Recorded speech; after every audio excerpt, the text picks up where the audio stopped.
The freedom to make individual choices is of course paramount, and we have discussed how to exercise it when choosing a foreign language to learn.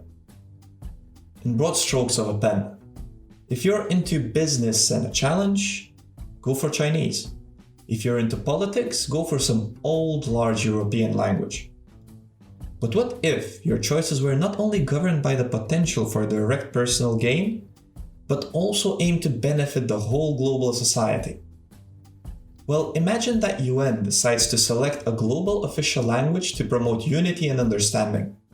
You're sat there at the table as an expert in a panel that selects that language. Which language would you vouch for, and why? I think in an ideal world, what you would want to do is create somehow a new language. If you could, you would create a new language that perhaps has a mix and match of different languages, because you're trying to create it for the world, right?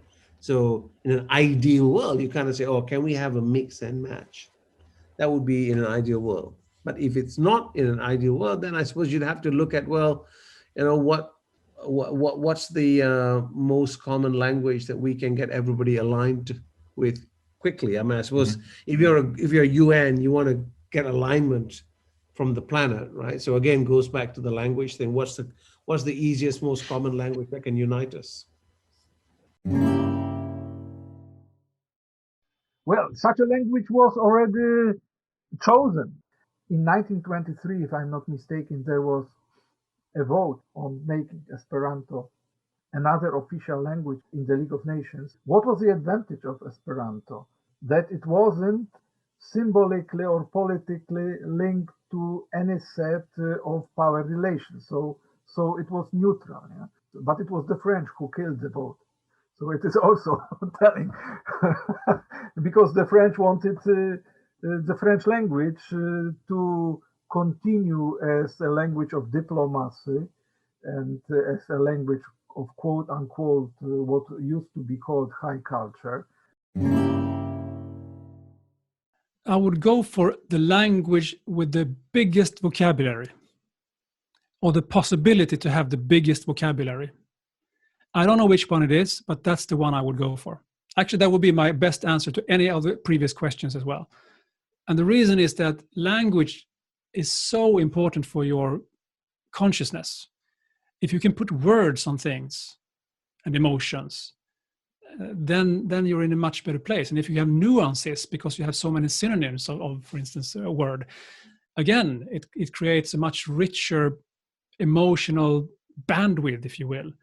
So I would go for whichever language already has the most words or is capable of perhaps putting together different words into more words.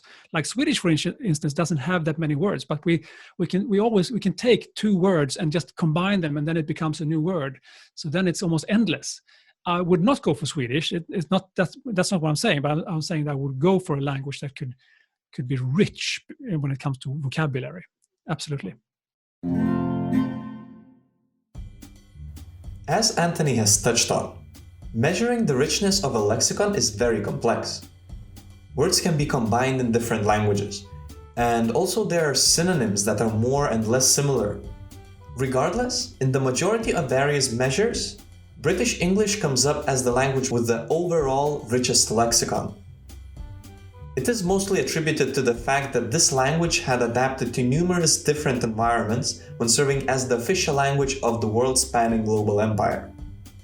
Other large imperial languages, such as Russian and Spanish, are also typically high up in these lists. Now, let's look at the question again. Imagine that UN decides to select a globally official language to promote unity and understanding, blah blah blah. This question is a bit sneaky. It kind of assumes that a single global language would in general be a good way to promote unity and peace. And some of our guests disagree with the principle in general. I am almost tempted to decline answering this question, because what I would like to do, and I hope you can't, it's going to be on tape, so be careful. Okay, I use this information, but I'd be tempted to be a terrorist and destroy the whole place. Because I think I'm going to take this opportunity, I think, to read out to you a citation from Worf. It's a beautiful quote. I believe that those who envision a future world speaking only one tongue, whether English, German, Russian, or any other, hold a misguided ideal and would do the evolution of the human mind the greatest disservice. Worth, 1941. This is gold. Okay, guys, this is beautiful.